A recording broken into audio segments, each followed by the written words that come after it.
예, 안녕하십니까. 금융연구원의 이명환입니다. 먼저 오늘 금융결제원 주최 페이먼트 인사이트 세미나에서 발표할 기회를 주신 데 대해서 감사를 드리면서 제 발표를 시작하도록 하겠습니다. 오늘 제가 말씀드릴 내용은 CBDC 도입과 지급결제 시장의 변화인데요. CBDC란 무엇인지에 대해서 간략히 말씀을 드리고 최근 주요국의 CBDC 관련 연구 개발 및 실험 단계에 대해서 살펴본 다음에 CBDC가 지급결제 분야에 어떤 영향을 미치고 또 어떠한 변화를 가져올 것인지에 대해서 말씀드리겠습니다. 그리고 여기 이 목차에 보면 통화 정책 및 금융 부분에 미치는 영향이 있는데요. 여기에 대해서는 시간 제약상 생략하도록 하고 그 중에 일부인 은행에 미치는 영향에 대해서만 간략하게 말씀드리도록 하겠습니다.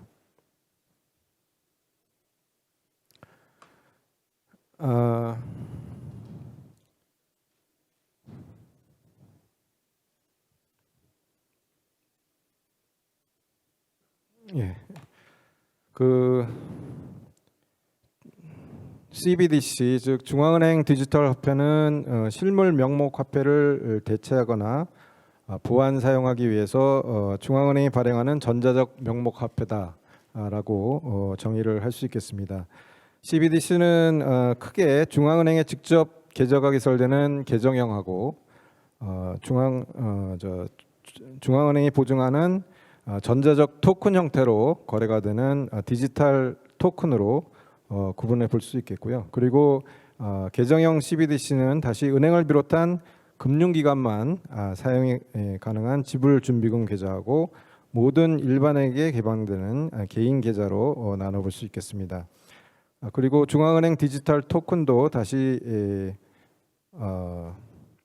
거액 지급 결제에 사용되는 도매형 디지털 토큰과 소매 결제 등에 제한 없이 사용할 수 있는 소매형 토큰으로 구분된다고 말씀드릴 수 있겠습니다. 최근 많은 나라에서 CBDC와 관련된 연구와 실험이 활발히 진행되고 있는데요.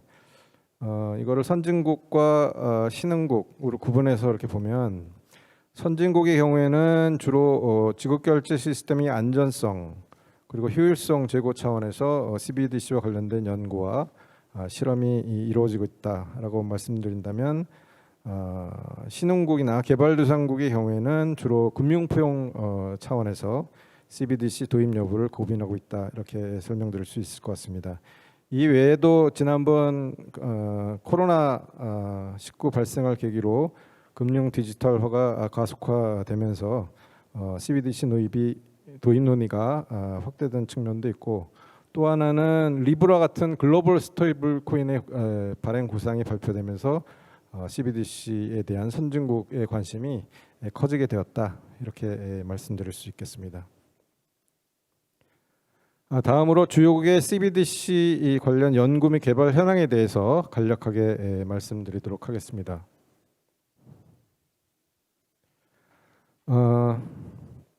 아래 그림에서 보시는 것처럼 주요국 중앙은행들의 최근 그 CBDC와 관련한 연구 개발을 살펴보면 초기에 그 이론적인 연구, 분석적인 연구 단계에서 현재는 실제 이를 실험하는 그런 단계로 넘어가고 있다 이렇게 말씀드릴 수 있겠고 크게 이제 CBDC 관련 프로젝트는 두 가지 측면에서 추진되고 있습니다. 첫 번째는 효율적이고 또 그리고 안전한 그리고 차세대 거액 결제 시스템을 어떻게 구축할 것인가라는 차원에서 도매형 CBDC를 어떻게 적용할 것인가 하는 그런 측면이 있고 두 번째 논의 방향은 누구나 사용 가능한 소매형 CBDC를 어떤 형태로 도입할 것인가 하는 것이라고 말씀드릴 수 있겠습니다. 각국의 연구와 실험 사례에 대해서 간략히 설명을 드리면, 지금 도매형 CBDC 실험과 관련해서 가장 앞서갔던 국가는 캐나다라고 할 수 있겠습니다. 캐나다는 디지털 예탁 증서 방식을 통해서 도매형 CBDC를 발행하고 은행 간 거래에 사용하도록 하라는 DLT 기반 실시간 거액 결제 시스템을 구축하는 제스퍼 프로젝트를 진행한 바 있습니다.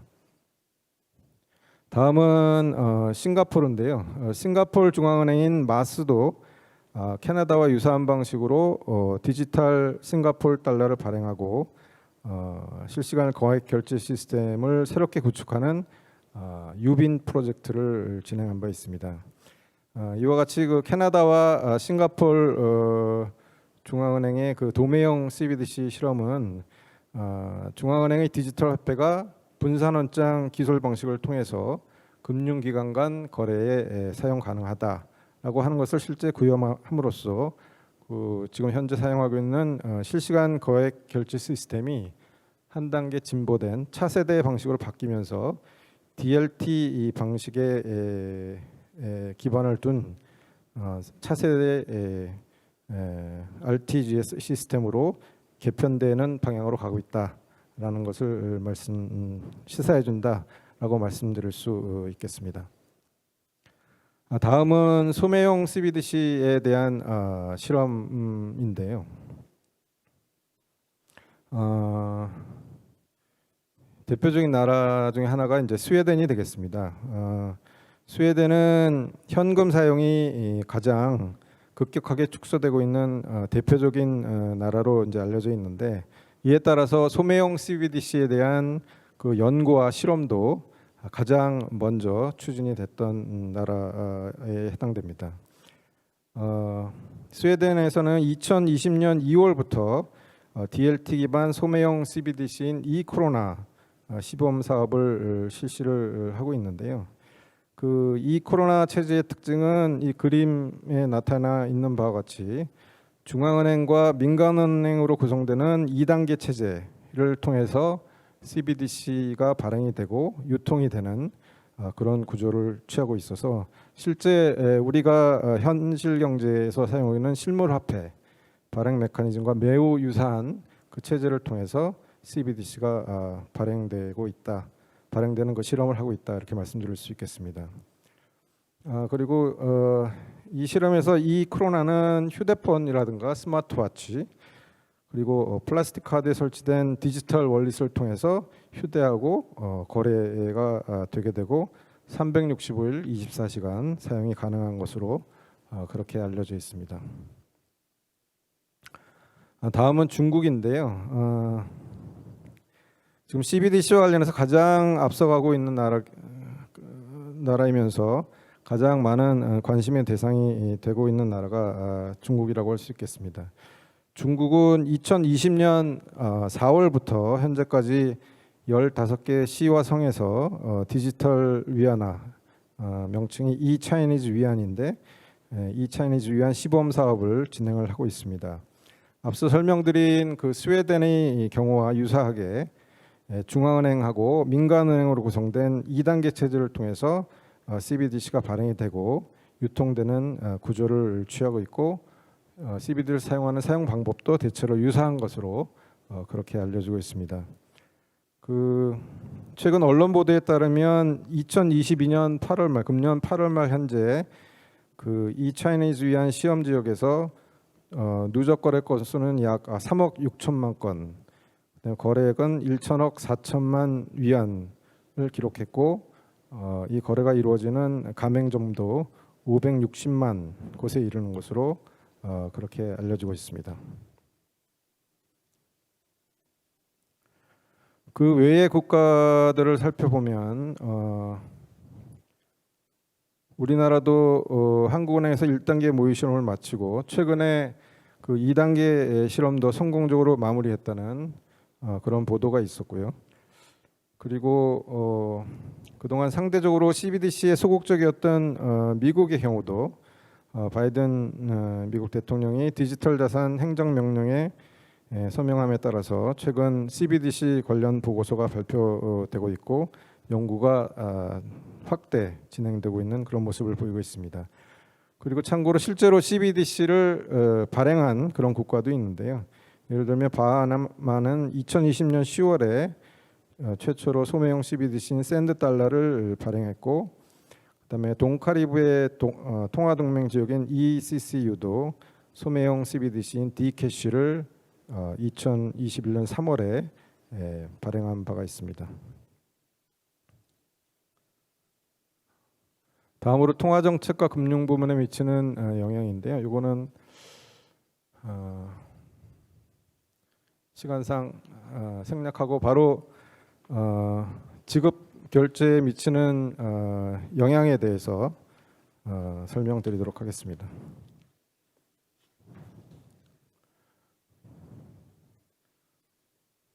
먼저 지급 결제 전반에 미치는 그 영향을 살펴보면 우선 소매형 CBDC 경우에는 그냥 개요 비슷하게 말씀드리면 일단 금융 포용 차원에서 그리고 지급 결제 시스템의 복원력과 안정성을 제고한다는 차원에서 중앙은행의 공신력을 바탕으로 누구나 이용 가능하고 안전한 그리고 디지털 지급 결제 시스템에서 앵커의 역할을 할 수 있는 새로운 디지털 결제 수단, 지급 결제 수단이 등장한다라는 것을 의미한다고 하겠고, 반면에 도매형 CBDC 도입은 제가 모두에 설명드린 것처럼 기술 주기상 지금 현재의 거액 결제 시스템이 새로운 기술에 기반한 차세대 거액 결제 시스템으로 구축이 돼야 되는 그런 상황에 있는데, 이런 상황에서 DLT 기반의 기술을 적용하는 것이 가능한지,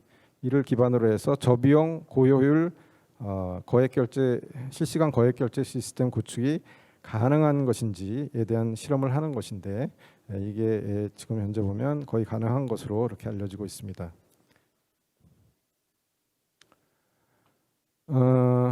그리고 국경 간 거래 측면에서 살펴보면 지금 언론에서는 중국의 CBDC가 도입이 되면 위안화 국제가 급속히 진행되면서 달러 패권을 위협할 것이다 라는 그런 주장이 한때 꽤 확산된 바가 있었는데요.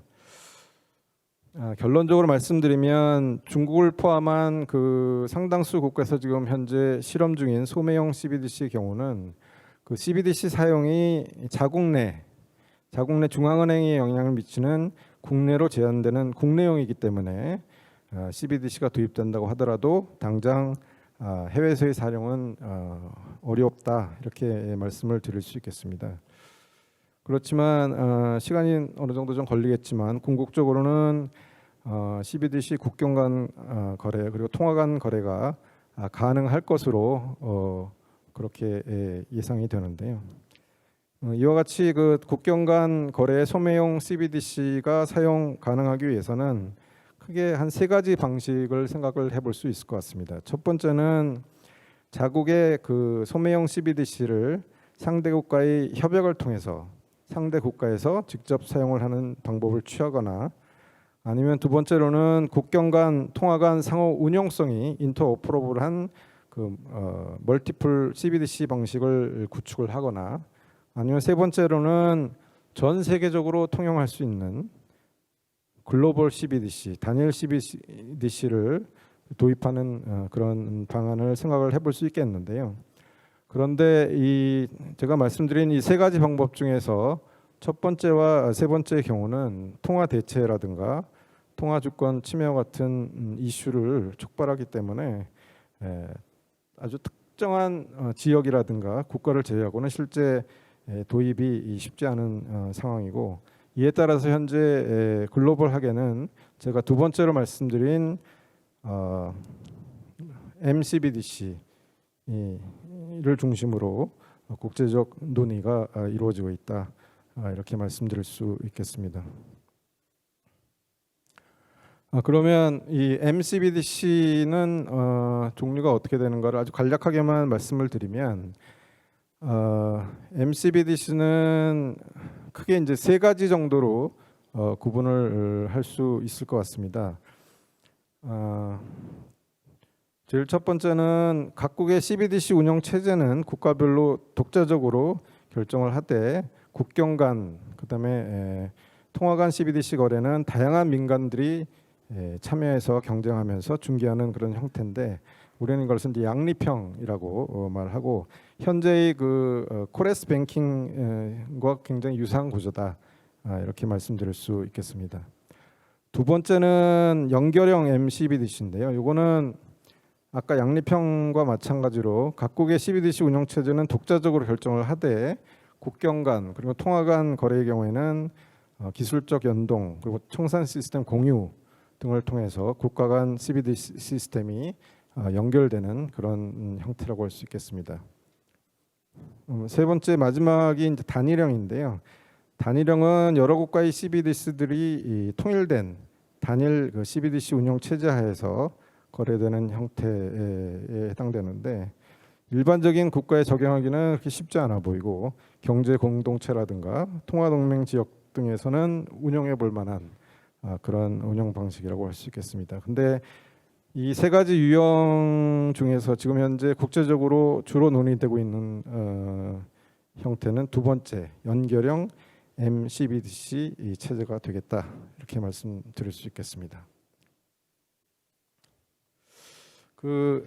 그래서 앞으로 이와 같이 이제 국제적 논의를 통해서 글로벌 차원에서 사용 가능한 CBDC 체제가 성공적으로 구축이 된다면 국경 간 거래 그리고 통화 간 거래에 있어서 편의성이 크게 제고되는 그런 효과를 가져올 것으로 보입니다. 여기 이 그림에 있는 것처럼 기존의 그 코레스 뱅킹 시스템은 굉장한 비효율성을 갖고 있는데요. 그러니까 국경 간 거래나 송금 시에 일단은 수수료가 굉장히 비싸고 시간도 많이 걸리고 그리고 국가 간의 시차가 있어서 접근성에도 제한이 있는 그런 비효율성이 있어서 이거를 개선하고자 하는 노력이 굉장히 많이 이루어져 왔는데 쉽지가 않았습니다. 근데 만약에 이 국경 간 CBDC 국경 간 거래가 가능한 CBDC가 도입이 된다면 이 국경 간 거래 분야에서 기존의 환거래 뱅킹 방식이 사라지고 새로운 패러다임이 형성이 되면서 이런 비효율성이 크게 해소될 수 있을 것으로 이렇게 기대를 해봅니다. 반면에 이 국경 간 거래가 가능한 CBDC가 도입이 되면 이런 긍정적 효과에 못지않게 부정적 효과도 발생할 수 있는데요. 이거는 뭐 내용을 읽어보시면 될 것 같고 그래서 국제적 논의 과정에서 이러한 부정적 효과가 가급적 최소화될 수 있도록 국제 공조 노력이 필요하다는 점도 말씀드릴 수 있겠습니다.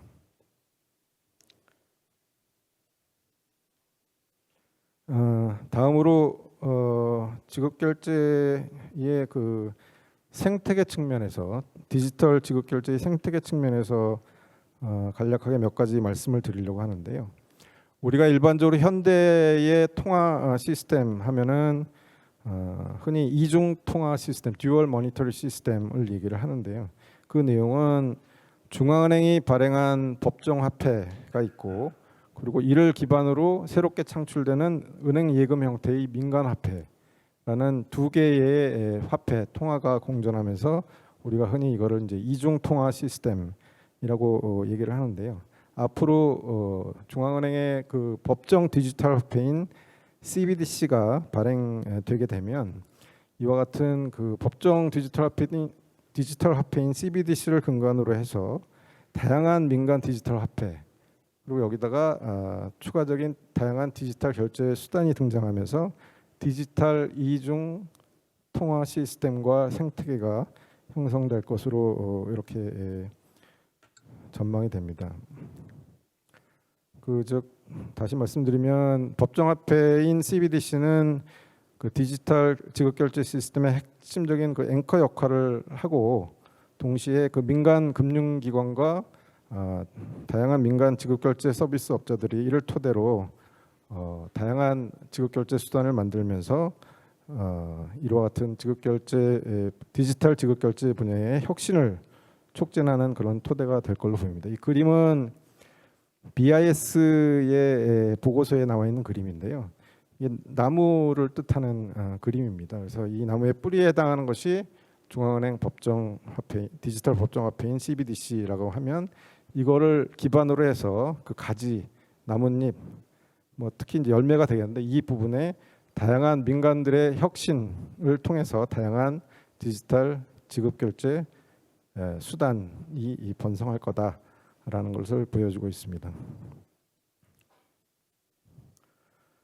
이를 조금만 더 구체적으로 살펴보면 디지털 화폐로서 CBDC는 기본적으로 그 영어로 프로그래머블 머니, 그러니까 프로그램이 가능한 화폐고, 그리고 모든 개별 단계에서 거래가 완결되는 특성, 그걸 원자적 정산 특성이라고 그러는데 이런 특성을 가지고 있어서 이 CBDC의 스마트 계약을 내재화하는 그 기능을 내재화하면 굉장히 혁신적인 디지털 민간 지급결제 수단이 등장할 수 있게 됩니다.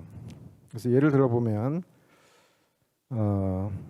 도매형 CBDC의 경우에 지금 증권 인도와 동시에 대금 결제가 이루어지도록 프로그래밍을 하고 이 조건이 충족될 경우에 실시간으로 P2P 거래가 이루어지도록 그렇게 하면 이게 실제로 상대방 위험을 카운터파티 리스크를 크게 낮출 수 있어서 증권 대금 지급 결제 분야의 새로운 효율성을 이룰 수 있을 것으로 그렇게 생각이 됩니다.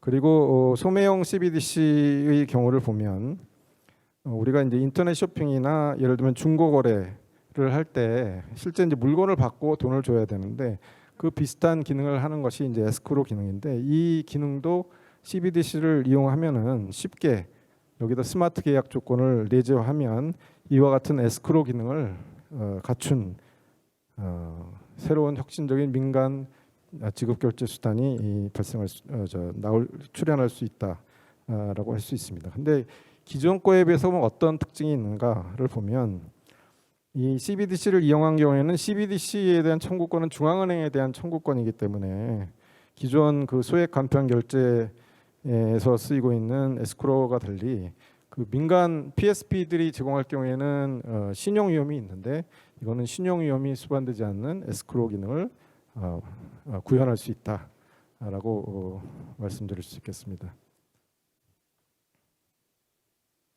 다음은 이 CBDC를 이용한 그 예를 은행 입장에서 이제 보면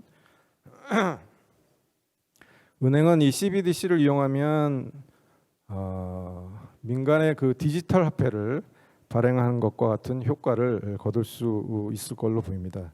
이 그림을 통해서 이제 예를 들어봤는데요. 은행 예금을 토큰화해서 그거를 이제 디지털 화폐를 발행하게 되면 일반 경제 주체인 소비자들은 이 토큰화된 디지털 화폐를 실제 화폐와 동일하게 일상 상거래 및 송금 등에서 사용할 수 있게 됐고 더군다나 이제 P2P 방식으로 사용을 할 수 있게 됩니다. 그러고 나면 그 후에 이 거래에 따른 은행 간의 청산 결제 문제가 남는데 이게 여기서 결정적인 역할을 하는 게 이제 도매형 CBDC가 되겠습니다. 그래서 도매형 CBDC를 통해서 은행 간 청산 결제를 하면 은행 입장에서는 기존 예금을 아주 효율적으로 디지털 은행 예금의 형태지만 이걸 토큰화해서 아주 효율적으로 디지털 화폐를 발행할 수 있는 그런 기회가 생긴다 이렇게 말씀드릴 수 있겠습니다.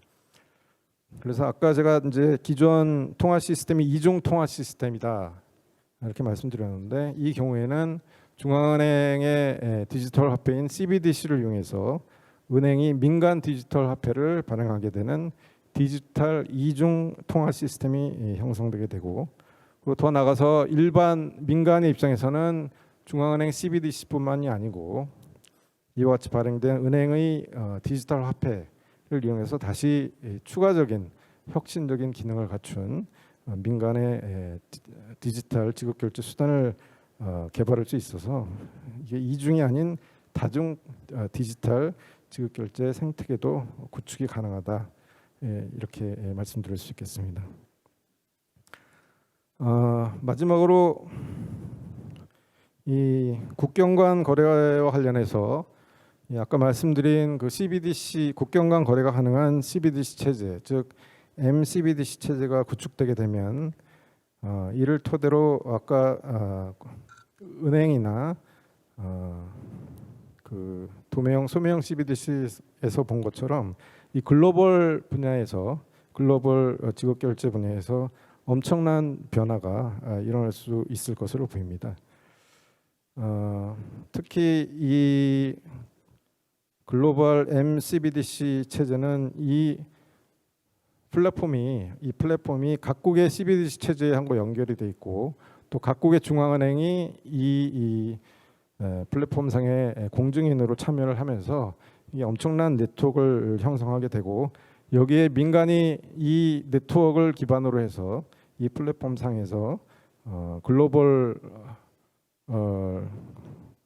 지급 결제하고 송금의 그 빅뱅에 준하는 엄청난 혁신이 일어나고 새로운 지급 결제 수단이 일어날 걸로 보입니다. 그래서 아까 말씀드린 환거래 방식, 코레스 뱅킹 방식의 기존의 국경 간 송금 방식은 사라질 것으로 보이고 실은 이에 따라서 은행뿐만 아니고 기존의 다른 금융기관이라든가 송금 관련 서비스를 제공하는 그 금융기관의 역할에도 큰 지각 변동이 있을 것으로 그렇게 생각이 됩니다. 시간이 지나서 그냥 맺은 말은 생략을 하고요. 이상으로 제 발표를 마치도록 하겠습니다.